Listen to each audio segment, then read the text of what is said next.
Hello everyone, your Wi-Fi is connected but showing no internet access. Don't worry. In this video, I will show you how to fix Wi-Fi connected but no internet problem in Windows 10 and Windows 11 using two powerful CMD commands. Sometimes Windows shows connected no internet secured, limited access, unidentified network.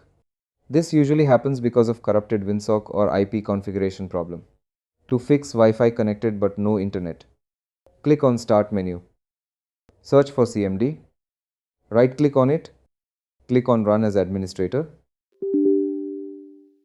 Click on Yes.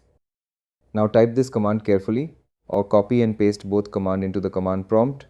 After typing or copy paste each command, press Enter. Both commands are available under the description.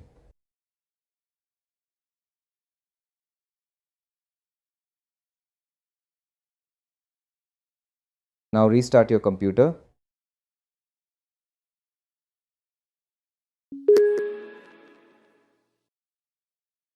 After restart, your internet problem should be fixed. If this helped you, please like, share and subscribe. Comment fixed if your problem is solved.